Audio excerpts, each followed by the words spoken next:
Assalamualaikum warahmatullahi wabarakatuh. Kita belajar kalkulus lagi. Kali ini kita nanti akan membahas nilai dari turunan parsial di suatu titik x, y. Oke, berikut materinya. Untuk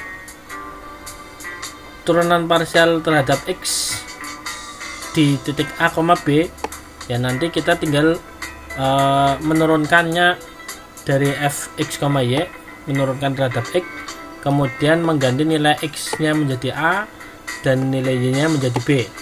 Nanti hasilnya suatu nilai tertentu. Demikian juga kalau fy a, b. Fy a, b ya berarti turunan parsial dari fxy terhadap y ya. Kemudian nanti dihitung nilai x nya menjadi a dan nilai y nya menjadi b. Contohnya fx, y sama dengan 6x pangkat 3 plus 3y kuadrat plus 5y kuadrat y. Di titik x nya 1, y nya 0. Ya tinggal kita turunkan. Ya pertama kali kita menurunkan terhadap x. Jadi nanti kalau kita turunkan terhadap x, ingat kita anggap y nya sebagai suatu konstan. Ini menjadi 18x kuadrat ya. Ini diturunkan terhadap x jadi 0. Yang satu tulis, dan yang satunya 5x kuadrat y kalau diturunkan terhadap x menjadi 10xy. Jadi hasilnya ini f x nya 18x kuadrat plus 10xy.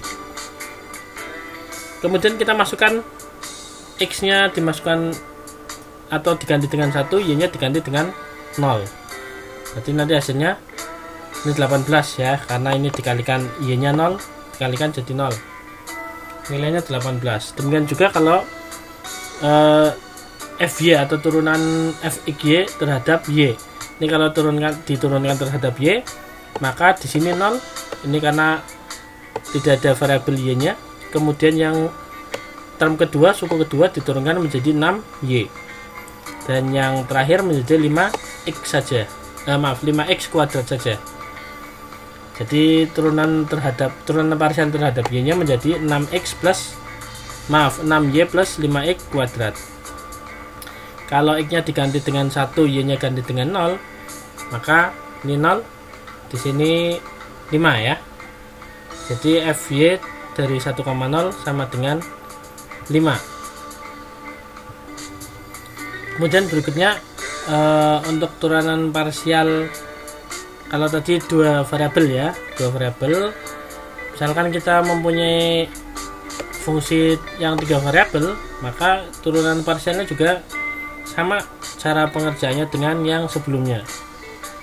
Jadi kalau fx, y, z sama dengan x pangkat 4 plus 3x pangkat 3 y pangkat 4 plus 5y kuadrat y pangkat 3 z pangkat 4 plus z pangkat 5. Yang ini merupakan fungsi 3 variabel. Kemudian akan dicari fx turunannya terhadap x, fy turunannya terhadap y, dan fz turunannya terhadap z. Jadi nanti kalau fx berarti kita menganggap y dan z nya sebagai suatu konstan atau koefisien yang tetap ya. Berikut ini yang di tanda kurung kotak ini ya, ini coba dianggap sebagai koefisien yang konstan ya, bukan variabel. Jadi nanti kalau kita turunkan terhadap x, maka yang kita turunkan, yang kita kerjakan ini saja. Nah, ini sebagai koefisien ya. Ini x pangkat 3, yang sana x pangkat 2. Nah, ini x nya pangkat 0 karena nggak ada x nya ya. Kita dianggap x pangkat 0. Sehingga kalau kita turunkan ini menjadi 4x pangkat 3, kemudian yang sana menjadi 3x kuadrat, kalau dikalikan dengan ini nantinya menjadi 9x kuadrat y pangkat 4 ya nanti. Kemudian yang sebelah sana menjadi 2x dikalikan 5 y pangkat 3 z pangkat 4. Ini 2x kalikan 5 y pangkat 3 z pangkat 4. Ya, nanti hasilnya 4x pangkat 3 tadi 9x kuadrat y pangkat 4, dan ini 2 kali 5 ya. 5 kali 2 ini 10 X Y pangkat 3 Z pangkat 4. Demikian juga untuk F Y. Nanti kita menganggap atau memperlakukan X dan Z nya sebagai suatu konstan ya, atau tetap, sehingga menjadi tadinya X pangkat 4 plus sekian ini. Nah ini dianggap sebagai konstan, koefisien yang konstan tadi ya.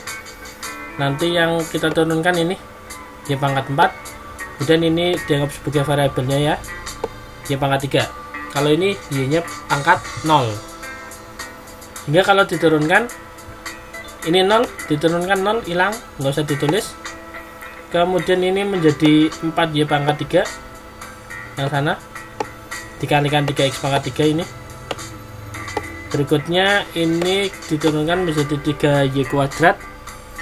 Ini hasil penurunannya, nanti tinggal dikalikan koefisien konstan ini. Nanti hasil akhirnya adalah 12X pangkat 3 Y pangkat 3 plus 15 Y kuadrat Y kuadrat Z pangkat 4. Yang terakhir FZ, nanti kita anggap ini sebagai suatu konstan, jadi tidak ada variabel Z nya, yang ada hanya yang di suku ke 3 dan suku ke 4. Ini koefisiennya 1 ya, 1 Z pangkat 5. Tinggal diturunkan saja, ini 0 hilang, nggak usah ditulis. Yang di sini Z pangkat 4 diturunkan menjadi 4 Z pangkat 3, nanti dikalikan. Demikian juga ini diturunkan menjadi 5 Z pangkat 4, sehingga nanti hasil akhirnya adalah 20 Z kuadrat 20 Y kuadrat Y pangkat 3 Z pangkat 3 plus 5 Z pangkat 4. Oke, nanti untuk contoh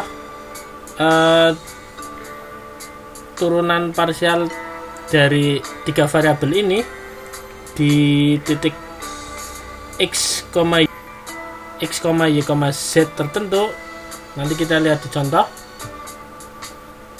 Sama seperti prinsipnya sama seperti yang sebelumnya ya, untuk 2 variabel. Nah, tinggal memasukkan nilai X, Y, Z nya tadi. Demikian materi kali ini. Terima kasih. Assalamualaikum warahmatullahi wabarakatuh.